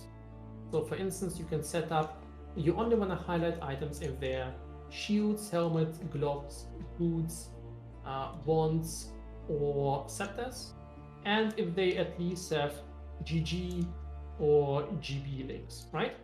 Yep. Potentially you can go for GGG or GGB, just this specific combination. And you can also set it up, this is 1 to 24 and this is 1 to 15, and you can adjust these properties there, GG and GB. So let's disable these once again, and then, and then you can highlight the ones that you want once again. Body, probably not body at this level, maybe body there. Would you use a body armor if you found one early on with the right links? Wait, say that again? Would you use a body armor if you find it with the right links early on, let's say a white one? If I somehow don't have gloves, boots, shield, weapon, or anything else with like blue, blue, green, yeah, I would. Okay, so we're gonna leave it as a highlight on, just in case. If vendor or normal drops won't give it to you. Alright, so this is the basic setup for your links for the whole leveling process until level 24. And we're talking about 3 links there. You have a broad idea about your 4 links, I suppose at least some blue sockets.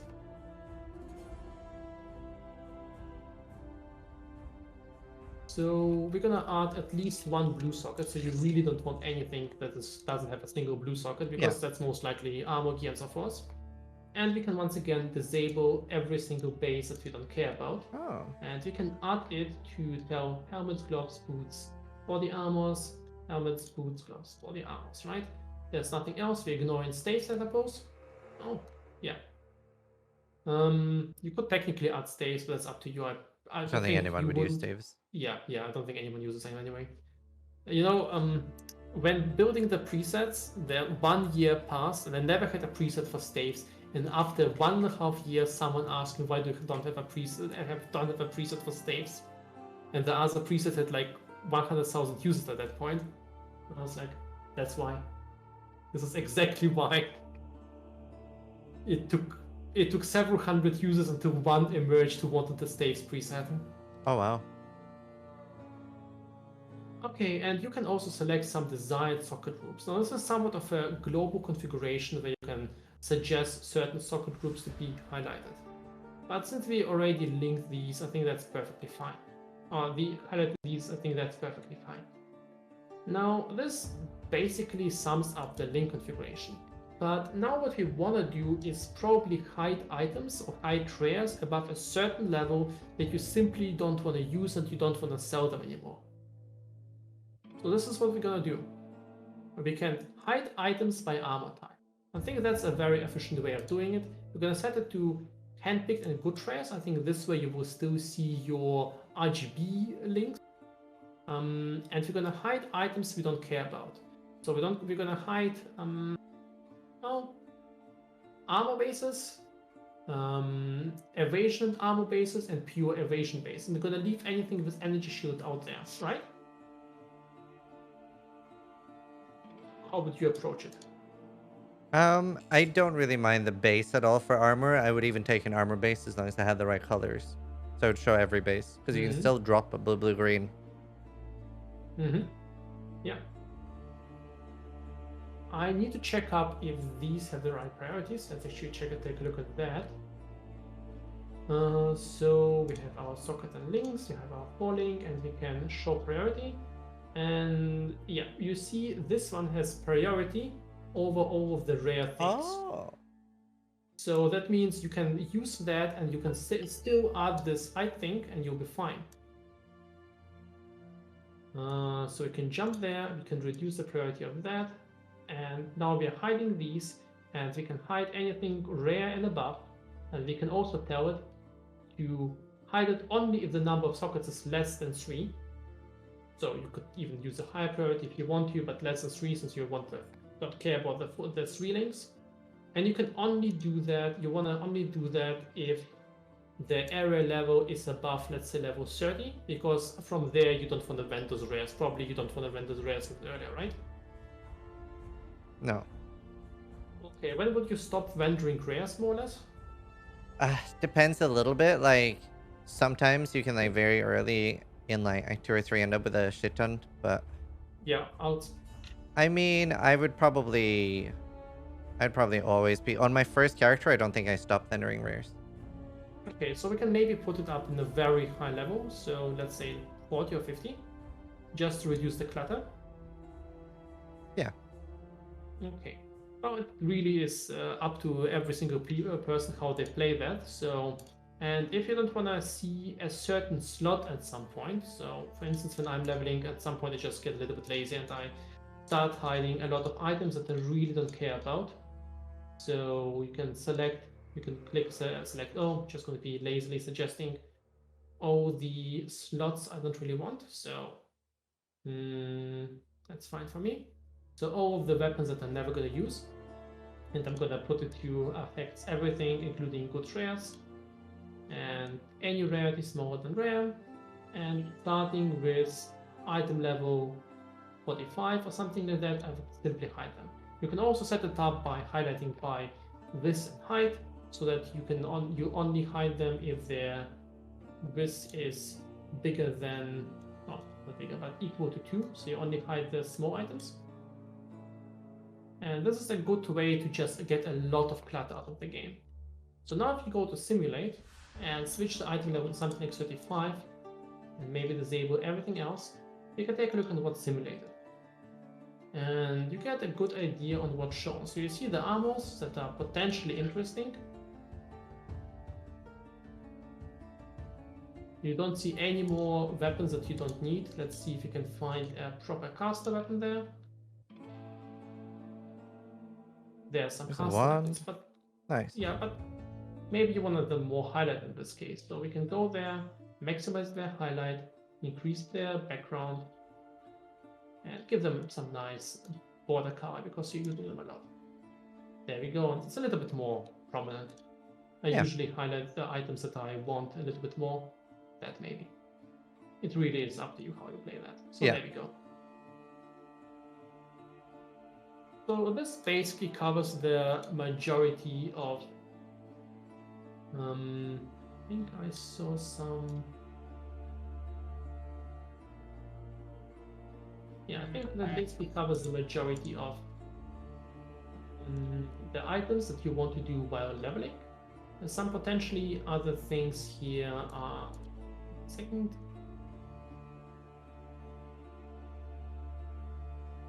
Oh yeah, quivers, you can also hide these. Yeah, pretty much that. Yeah.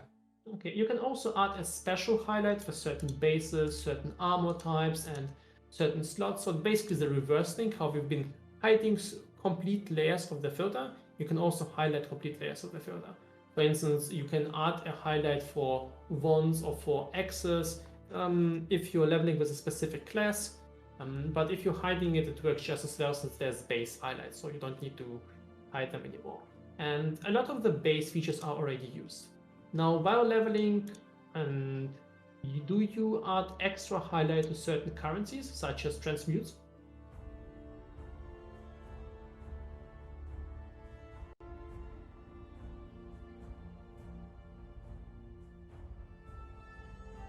Well, I personally prefer items like transmutation orbs to be extra highlighted.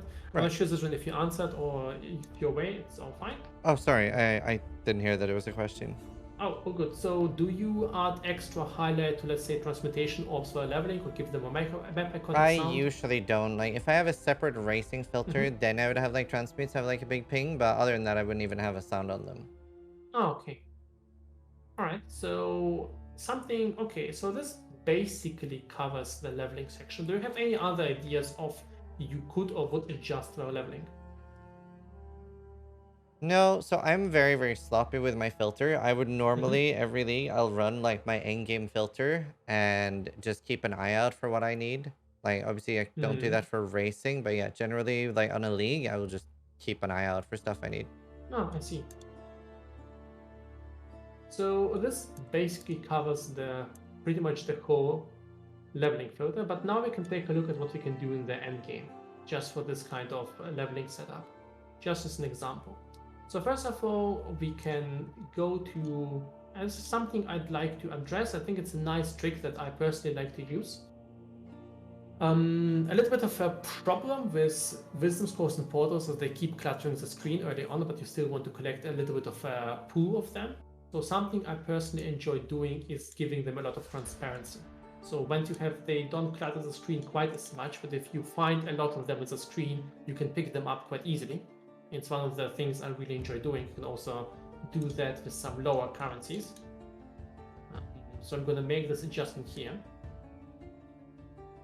And for instance, I never pick up the lowest tier of divination cards. So I feel like these are pretty much not worth it even early on in the league. Some of them will be moved up a little bit higher when the league starts. So I'm going to disable them.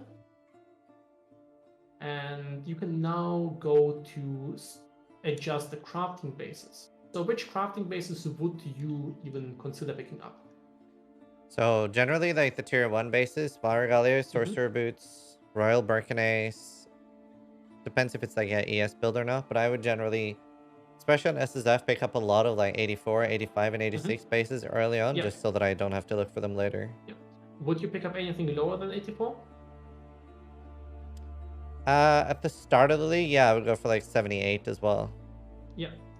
So something you can do for that is there's different tiers of these. So you can go to Initiate Evasion and disable all the bases you don't want. So I'm just going to go, for example, and disable the evasion bases unless you would want to see them. You can just go through all of these and disable pretty much anything you don't find useful right there. And keep the T1 bases so that, Onyx Amulet, these are fine at 86, so we're going to disable the other ones. The blue ones are usually excluded things like crystal belts and special atlas bases and things that you really don't need anymore because the belts are all dominated by crystal and Stygian, mostly Stygian. So we're going to keep the Vow regarded, we're going to even up it a tier. The Blessed Boots, the Sorcerer Boots, gonna also up the Sorcerer Boots in a tier. Disable all the bows there because you don't really care about them. Claws, daggers, gloves, increase the tier of Sorcerer Boots. I'll keep them at T2. Do is fine as well. So there's helmets. A second. Just to be consistent, I want these to still be T2. One regard, it's fair enough. disable these. So I really recommend you, it's the same for everyone in chat, I recommend you guys to do not bother with the items you're not selling. So if you know what bases to sell, and if you're good at selling them and you enjoy selling them, then do that. But as we've been talking about these general filter making rules, really, if items just end up cluttering your inventory and you're not playing self-found and might need them at some point, not playing hardcore self-found and will, well, definitely need them at some point unless you're really good, I really don't recommend you to pick up too many items and rather stick to the things where you're really certain these things are really good, these things will sell, these things will give you some sort of benefit. And unless you know what to do with them, like craft them up, you know you'll be there in certain levels when these are worth it, simply sell them. I think that's a solid approach there. Oh, sorry, simply don't pick them up. I think it's a solid approach there. So now you see crafting bases have 3 tiers. Every tier has 3 sections. One for low, normal crafting bases, that means below level 84, 84 and up, and 86 and up. Now for T3, we're just gonna start with 86 and up. For T2, only 84 and 86, because that includes Valkyrie colors and so forth. And for T1, would you pick up something like steel rings, opal rings, and so forth if you find them below 84? Yeah, 100%. Especially Okay, on SSF, I would make sure that I have at yeah, least yeah, like yeah. 5 of each. Okay, so we're gonna keep these for harvest crafting and similar scenarios. Okay, now these are basically done. Also, I do think we should move to questions soon, because it'll be very long on Okay. YouTube. Oh, fair enough. Alright, so let us just quickly finish the arrays, and then we're done with that. Now with arrays, unless you really don't wanna, we can disable all of the T3s, and then you can add something like an additional layer there. So you could add a layer, for instance, here for highlight items by armor type, and you can highlight evasion bases, energy shield bases, armor energy shield bases, and maybe energy shield evasion bases. Depending on your build, maybe you want to go for more tanky bases or for more strength demanding bases. It really depends on how you're playing that. So I'm highlighting here. Highlight the armor slot, so you can select the ones you don't really want to, or you really want to pick up. Gives them a certain priority, gives them a certain highlight. So that is an approach that you could be using to highlight your areas. And then once again, same as we've done before, you could go to weapons and armors and also play around with this tier list to disable the item you really don't want. I think that would pretty much cover my preparation for such a league. Yeah. And that's usually how I build my filters before the league start, and then I can make this example. So it's not quite finished, but we can save it up here. Okay. And now, since this is selected as our default load filter, once I F5, just enter FilterBlade. It'll load it up. You can change something such as disable chromatic orbs. Click save, and you're done, and it's already exported in game. If you're using the download option instead, you can set this to download. Oops. And save it. And as soon as you save, it downloads the filter. So it'll spam your download folder, but you get the filter every time. Right. Same applies here. Alright, I think that pretty much covers the demo. Right? Yeah, no, that was really good. Super in-depth. And I think I speak for the entire community when I say the game would be pretty terrible without you. Thanks. I'm glad I can make everyone's life a little bit more enjoyable. Thank you, guys. And thank you, Zizaran. Thank you for being here. Even before we do questions, let's get a big clap and thank you to NeverSink and to Araki for helping organize everything with PoE University. And if anyone has any questions, just tag at NeverSink in chat and we'll answer a few questions at the end. Awesome, thanks. And yeah, thank you, Araki, for organizing that. Also, a big shout out to Topnug for helping me out and to Hackers for helping me out with FilterBlade and with the filters. You guys are awesome. Thank you so much. Nice.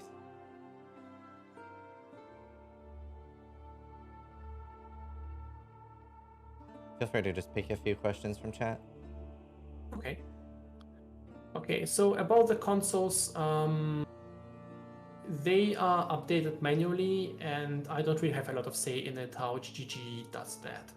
So they usually, when they update it, they try to grab my latest filter before the update goes live, but I can't tell you quite exactly how it works every time.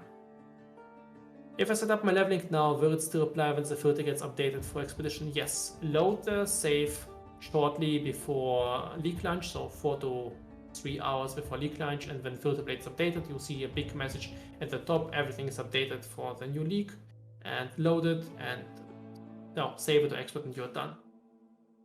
What will be your thought process for making SSF filters from your filter? If I'm playing softcore, I would be more strict with that. If I'm playing hardcore, if I would be playing hardcore, I would be more strict. Sorry, softcore, less strict, hardcore, more strict.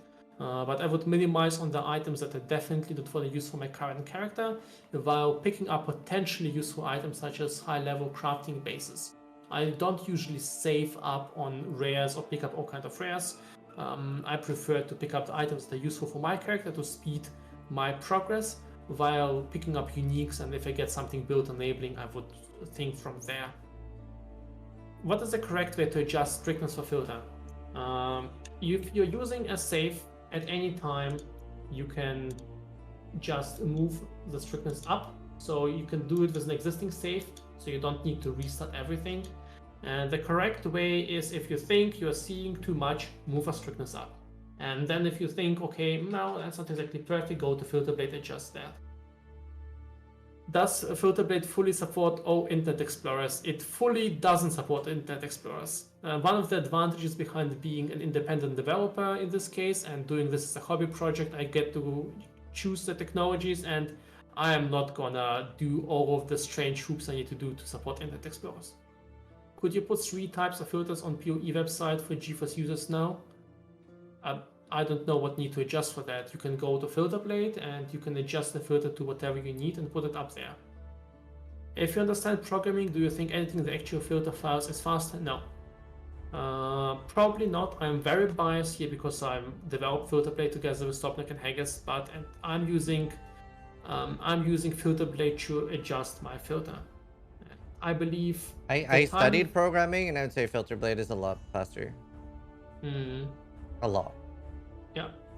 And at this point, PoE is super complex. So the filter itself is like 7,000 lines, and they are pretty much all needed. Sure, uber strict filters you can save on some, but the game complexity is immense, and there's a ton of things changing every time. And sure, you can do everything yourself, right? You can program your own game, you can program your own operation system, but at some point, the world is built in a way that you better rely on people who are crazy enough to spend 6 years to get their expertise there. So I don't think you'll be winning much there by doing it yourself. Is there a section for corrupted items? Yes, there's a section for 2 implicit corrupted items. Does a bigger filter slow down PoE client in any kind of way? It's a good question. Yes and no, and only yes if you do it only no if you do it unintelligently. So the filter itself tries to prioritize items that drop commonly a little bit higher. That's why leveling rules are down there at the bottom. And also every single section, every single command has different complexity. So if you try to match 700 different identified rules before you use something like check if an item is identified, you'll be slowing down the filter. So I've been doing a lot of experiments, I've been talking to GG developers, and I believe my filter doesn't have a noticeable impact on performance. You also want to disable border colors, backgrounds, and all kinds of highlights for items you're hiding if you're doing something like party farming, and reduce the beams and so forth, because that actually has the graphical load is much higher than the processor load. So that is the basic rule there. And you want to be clever when developing your filter. FilterBlade does that automatically, this optimization. I think that most of the question. Oh yeah, and you don't want to overdo on the continue rules. Like if you have 700 continue rules, you're building your filter in the wrong way. You'll be just ending up with a cluster mess, and you'll be doing a lot of hit to your performance, which is why continue only filters are not a great idea. Is there any way to show a base, but only if it meets certain socket requirements, for example, non-evasion base, but happens to have GG? Link requirements, yes. Socket requirements, somewhat. It's not fully implemented on FilterBlade. There are some implementations there on the customize and leveling page. So you can do certain socket requirements here by adding desired socket groups. And generally speaking, with the add custom show, here you can also set up a bunch of socket requirements. But we are going to optimize this behavior a little bit more for PoE 2, but the whole socket system is going to be reworked anyway. How do you like the idea of currency items dropping as their icons?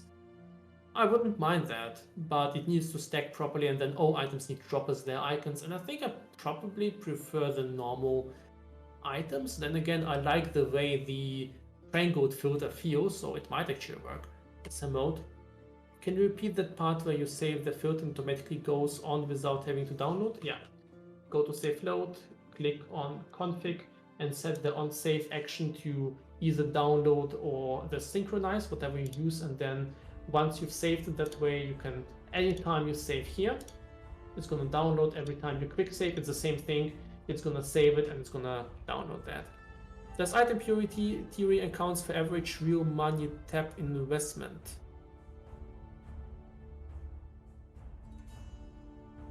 Yeah, I suppose, but not exactly. I usually think in the way that the person who has it has the improved stash steps. And while I usually... It's a good question. It's a good question. Of course it accounts, but the way I tier items, I usually think that the person has affinities. Can I highlight items that are hidden for looting in big loot piles? What? Can I highlight items that are hidden for looting in big loot piles? Well, you can click out and you can give hidden items certain properties. Like a hidden item still has an appearance. So if you go to currency and put this up, and you can give it even an icon, and if you give it the maximum font size and then hide, if you click out, you will see it with a big appearance. Are we sure we need loot filters for PoE 2? Good question, I don't know. I mean, there's always going to be a need for loot filters. I think they are like wanting to move away from the pure necessity of how like right now the game is unplayable without them. Yes. And I think they want to move away from that. But I think they will always be basically, well, needed. I agree with you. I don't actually mind that, and I would like that the game becomes less cluttery.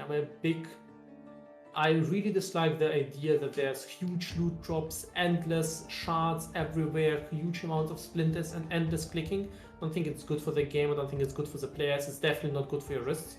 So I would like that filters become a useful tool, but not an absolute necessity. Yes. Can I download sounds so that I can modify them?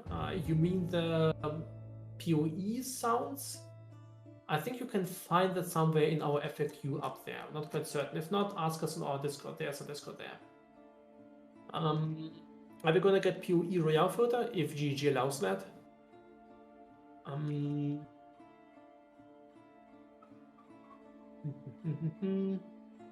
Patch notes? I don't know about patch notes.